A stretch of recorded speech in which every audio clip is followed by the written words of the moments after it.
이 시간 하나님을 사랑하는 마음과 예배를 사모하는 마음으로 새벽을 깨워 예배 자리에 나오신 여러분들을 환영하고 축복합니다. 이 시간 말씀을 통하여 하나님의 사랑을 누리며 하나님의 은혜를 경험하는 귀한 시간이 되시길 간절히 소원합니다. 우리가 신앙생활을 하다 보면 때로는 하나님의 말씀대로 사는 것이 무겁게 느껴질 때가 있습니다. 이것은 지켜야 하고 저것은 하지 말아야 한다는 규칙들이 우리를 올가매는 것처럼 여겨지기도 합니다. 하지만 오늘 말씀 신명기 11장에서 모세는 율법과 계명을 지키는 행위 이면에 숨겨진 가장 중요한 동기를 우리에게 가르쳐주고 있는데요. 그것은 바로 하나님을 향한 사랑입니다. 이 시간 말씀을 통해 우리가 율법적인 의무감이 아니라 하나님을 사랑하는 또 기쁨으로 순종할 때 어떤 은혜가 임하는지 세 가지로 나누어 함께 살펴보도록 하겠습니다. 1절 말씀에 보면 이렇게 말씀하고 있습니다. 그런즉 내 하나님 여호와를 사랑하여 그가 주신 책무와 법도와 규례와 명령을 항상 지키라. 순서는 명확합니다. 먼저 하나님을 사랑하는 것이고 또 그 사랑 때문에 말씀을 지키는 것입니다. 사랑이 없으면 하나님의 법도는 그저 딱딱한 규칙에 불과합니다. 하지만 누군가를 진심으로 사랑하면 그 대상이 기뻐하는 일을 하는 것이 전혀 힘들지 않습니다. 오히려 기쁨이 넘칩니다. 모세는 2절에서 7절까지의 말씀에서 이스라엘이 광야에서 겪었던 일들을 회상하고 있습니다.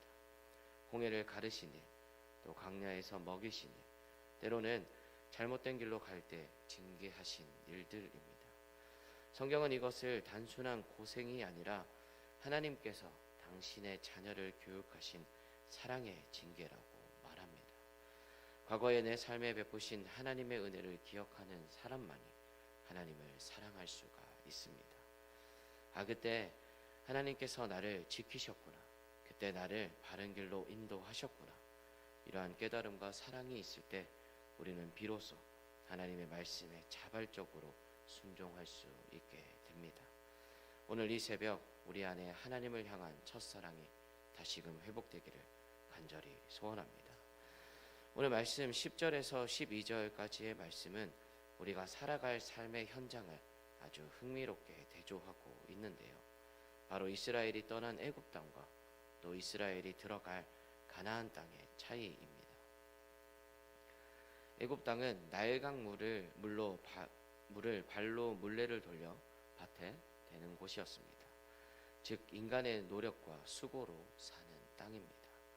반면에 하나님께서 약속하신 가나안 땅은 산과 골짜기가 있어서 하늘에서 내리는 비를 흡수하는 땅입니다. 인간적인 눈으로 보면 물이 풍부한 애굽이 더 좋아 보일지 모릅니다. 하지만 영적인 원리는 다릅니다. 가나안은 내 힘으로 사는 곳이 아니라 하늘을 쳐다보아야만 살 수 있는 땅입니다. 그래서 12절 말씀에 보면 놀라운 약속이 나오는데요. 12절 말씀입니다. 내 하나님 여호와께서 돌보아 주시는 땅이라 연초부터 연말까지 내 하나님 여호와의 눈이 항상 그 위에 있느니라. 이것이 바로 우리가 누릴 축복인 것입니다. 내 힘으로 아둥바둥하면서 물을 대는 인생이 아니라 하나님께서 때를 따라 주시는 이른 비와 늦은 비의 은혜로 사는 인생이 바로 복된 인생인 것입니다. 우리가 하나님을 사랑하고 또 그 말씀을 청종할 때에 하나님께서는 우리의 삶을 연초부터 연말까지 눈동자처럼 지키시고 또 우리에게 필요한 것들을 공급해 주실 줄 믿습니다. 이러한 귀한 믿음의 삶을 살아가시길 간절히 소원합니다. 그렇다면 하나님을 사랑하고 또 그분의 공급하심을 누리기 위해 우리는 무엇을 해야 할까요? 18절 이하의 말씀을 보면 말씀을 마음과 뜻에 두고 손목에 메고 미간에 붙이고 또 문설주에 기록하라고 하십니다. 이것은 문자 그대로 부적처럼 붙이라는 뜻이 아닙니다. 앉았을 때에든지 길을 갈 때에든지 누웠을 때에든지 일어날 때에든지 말씀을 강론하라는 것은 하나님의 말씀이 내 삶의 모든 영역에 스며들게 하라는 그러한 뜻입니다. 가정에서 자녀들과 대화할 때 일터에서 업무를 처리할 때, 혼자 길을 걸어갈 때에도 하나님의 말씀이 기준이 되는 그러한 삶인 것입니다. 마치 숨 쉬듯이 말씀과 동행하는 삶입니다. 오늘 말씀은 분명하게 선포하고 있습니다. 우리가 이 말씀을 떠나 내 생각대로 살게 되면 저주가 있겠지만, 이 말씀을 붙들고 살아가게 되면 하나님께서 우리를 강성하게 하시고 또 우리의 날을 많게 하실 것입니다. 하나님은 오늘 우리에게 26절 말씀에서 내가 오늘 복과 저주를 너희 앞에 둔다고 말씀하셨습니다. 이것은 우리를 위협하시는 말씀이 아닙니다. 가장 좋은 길, 그리고 축복의 길, 생명의 길이 여기 있으니 제발 이 길을 선택하라는 하나님의 안타까운 사랑의 초청인 것입니다. 신앙생활은 억지로 짐을 지는 것이 아닙니다. 나를 사랑하셔서 십자가를 지신 주님의 사랑을 깨닫고 그 사랑에 감격하여 그분의 말씀에 귀를 기울이는 것입니다. 오늘 하루 내 힘으로 물을 들여 애쓰는 애굽의 방식을 내려놓으시기 바랍니다. 대신 하늘을 바라보며 하나님께서 주시는 이른 비와 늦은 비를 구하시기 바랍니다. 하나님을 사랑하여 기쁨으로 순종하는 자에게 하나님의 눈이 오늘 하루 종일토록 함께 하실 것입니다.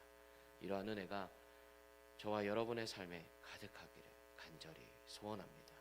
기도하시겠습니다. 돌아보니 우리는 광야와 같은 인생길에서 늘 불평하며 내 힘으로 내 인생의 밭에 물을 대려고 아둥바둥 살아왔음을 고백합니다. 애굽의 풍요를 부러워하며 하늘을 바라보지 않았던 우리의 어리석음을 용서하여 주시옵소서. 간절히 기도하옵기는 우리 안에 하나님을 사랑하는 마음을 회복시켜 주시옵소서.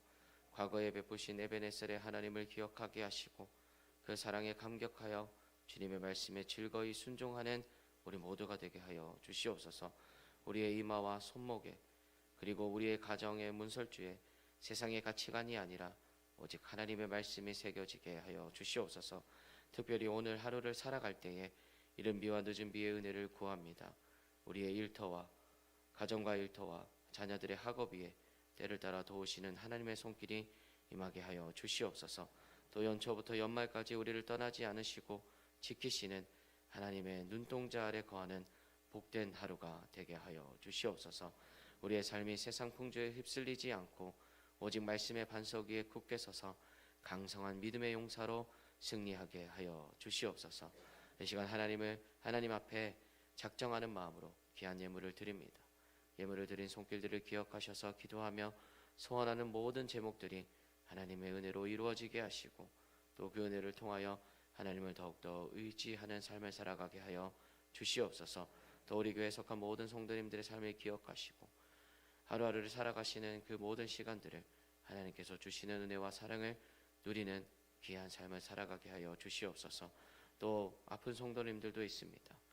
먼저 그들에게 찾아가 주셔서 그들의 아픔으로 인해 힘든 마음을 위로하여 주시고 또 아픈 부위에 치유의 손길을 얹어 주시사 하루속히 회복되는 놀라운 역사를 경험케 하여 주시옵소서. 오늘도 주님과 함께 동행하는 귀한 믿음의 삶이 되도록 하실 줄 믿으며 예수님 이름으로 기도드립니다. 아멘.